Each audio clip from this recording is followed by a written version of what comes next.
BPL এ league পর্বের ৪২ নম্বর match কিংবা শেষ ম্যাচটি হয়ে গেল তাহলে প্লে অফের প্রথম কোয়ালিফায়ারের ড্রেস রিহার্সেল।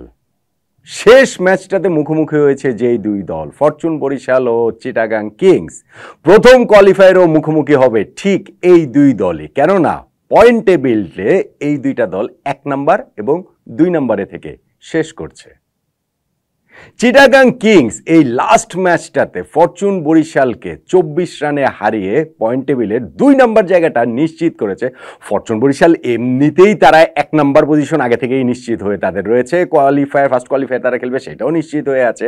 প্রতিপক্ষ কারা হবে সেইটা শুধু জানার অপেক্ষা ছিল। বরিশালের হিসাবটা ছিল এই ম্যাচটা যদি তারা জিততে পারে তাহলে ফার্স্ট কোয়ালিফায়ারে তাদের প্রতিপক্ষ হবে রংপুর রাইডার্স তখন ২ নম্বরে থাকবে।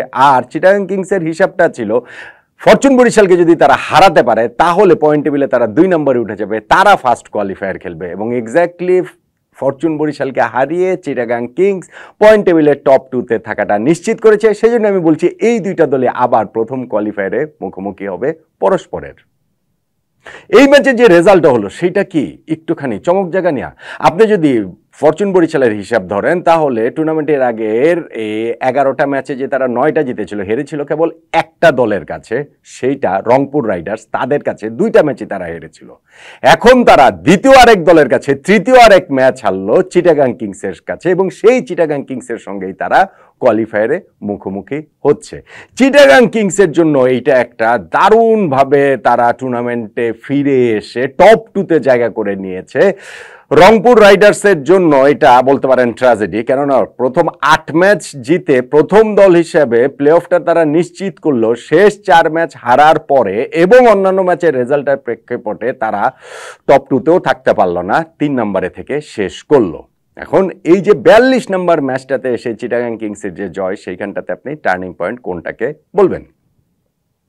দেখুন, আমার মনে হয় এই ম্যাচের টার্নিং পয়েন্টটা বাছাই করাটা সহজ, বেশ সহজ আমার কাছে অন্তত পক্ষে মনে হয়েছে। এইটাতে যদি আছে কয়েকটা জায়গা নিশ্চয়ই আছে, কয়েকটা জায়গা নিয়ে আলোচনা তো অবশ্যই সেই সুযোগটা তো রয়েছেই। ধরুন আগে ব্যাটিং করে চিটাগাং কিংস ২০৬ রান তুলে ফেলেছে। এখন ২০৬ রান তো একটা হিউজ স্কোর, কিন্তু এই স্কোর তারা করার মতো শক্তি ফরচুন বরিশালের নেই, সেটা বলা যাবে না। হ্যাঁ, তাদের শুরুটা বাজে হয়েছে, যথেষ্ট বাজে হয়েছে। ফার্স্ট ওভারটা বিনুরা ফার্নান্দের করা, সেইখানে তামিম ইকবাল প্রথম ৫ বলে রান নিতে পারেননি, কয়েকবার বিট হয়েছেন। লাস্ট বলটাতে তিনি ক্যাচ দিয়ে আউট হয়ে গেলেন কাভারে।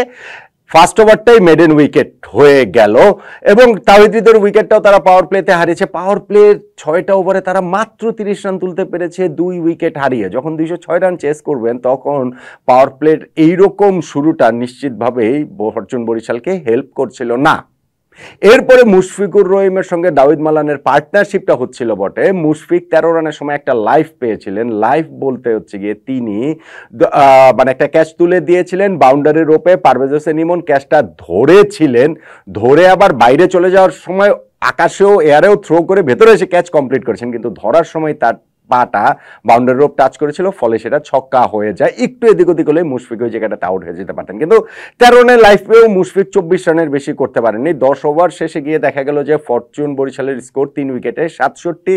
তাদের আরও ওই জায়গাটা থেকে শেষ যে আরও ১০ ওভারটা রয়েছে, সেই ১০ ওভারে তাদের আরও ১৪৩ রানের মতো করতে হবে। তার মানে ওইখানে আস্কিং রেট ১৪-১৫-র মতো।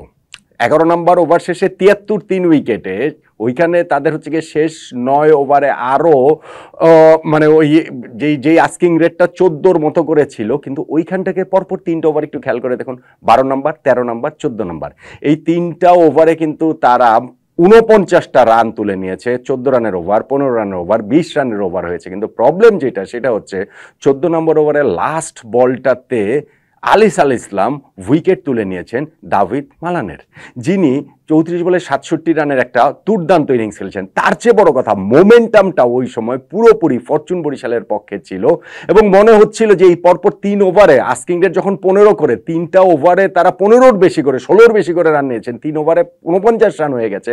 তখন তো শেষ ৬ ওভারে ৮৫ রানের ইকুয়েশনটা তারা মেটাতেই পারবে, মিলাতেই পারবে এমনটা মনে হচ্ছিল।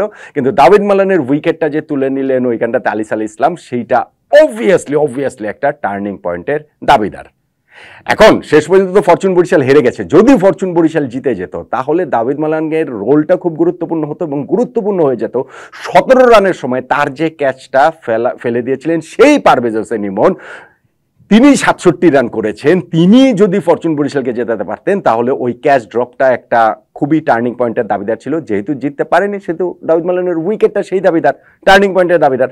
শেষ 6 ওভারে 85 রান তারা কিভাবে করতে পারেনি, বা ওই পরের ওভারটা যে করেছেন ওইখানে 15 নম্বর ওভার আরাফাত সানি মাত্র 2 রান দিয়েছেন এবং মোহাম্মদ নবীর উইকেটটা তুলে নিয়েছেন।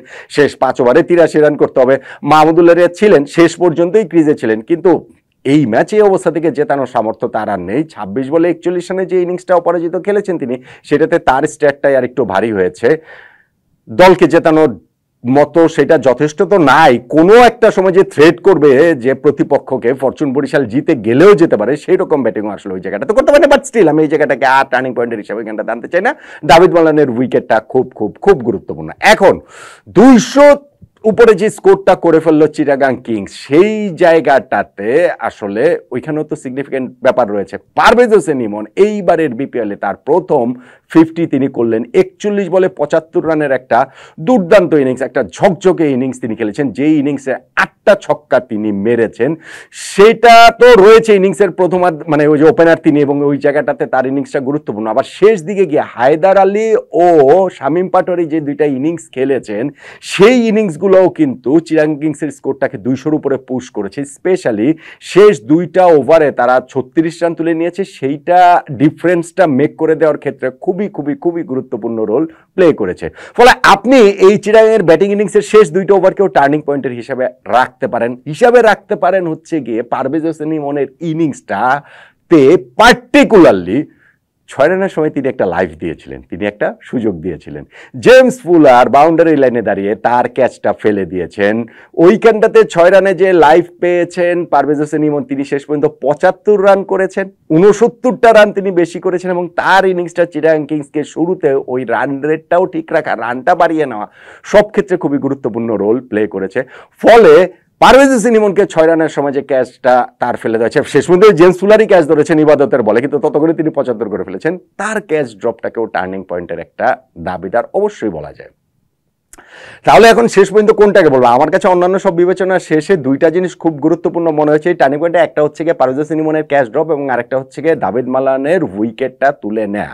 দাভিদ মালান যদি এবং আরেকটা অবভিয়াসলি হচ্ছে গিয়ে শেষ 2 ওভারে তাদের 34 রান নেওয়া চিটাগাংয়ের, সেটাকে আমি সরিয়ে রাখলে এই 2টা কথা যদি আমি বলি, তাহলে দাভিদ মালান যদি থাকতেন শেষ পর্যন্ত, মাহমুদুল্লাহ রিয়াদ যেমন শেষ পর্যন্ত ছিলেন না, দাভিদ মালান যদি শেষ পর্যন্ত থাকতেন তাহলে ফরচুন বরিশালকে এই ম্যাচটা জিতিয়ে দিতেন বলে আমার কাছে মনে হয়। ফলে ওই উইকেটটা ভীষণ ভীষণ ভীষণ রকম গুরুত্বপূর্ণ। কিন্তু পারভেজ ইমন যদি ওই ইনিংসটা না খেলতেন, তিনি যদি 6 রানের সময় লাইফ না পেতেন, 75 রানের ওই ইনিংসটা না খেলতেন, তাহলে তো চিটাগাং কিংসের স্কোরটাই আর এত বড় হয় না। আমার কাছে তাই দাভিদ মালানের ওই উইকেটটা ছাপিয়ে পারভেজ হোসেন ইমন যে একটা লাইফ পেয়েছিলেন তার ইনিংসের শুরুতে, এবং সেইটা পুরোপুরি কাজে লাগে ওই রকম একটা বিধ্বংসী ইনিংস, 41 বলে 75 রানের 8টা ছক্কার যে ইনিংসটা খেলেছেন, সেইটাকে আমার কাছে এই ম্যাচে চিটাগাং কিংসের জয়ের, তাদের পয়েন্ট টেবিলে 2 নম্বরে উঠে আসার, তাদের প্রথম কোয়ালিফায়ারের জন্য কোয়ালিফাই করার ম্যাচটাতে টার্নিং পয়েন্ট বলে মনে হচ্ছে। আপনি কি বলবেন?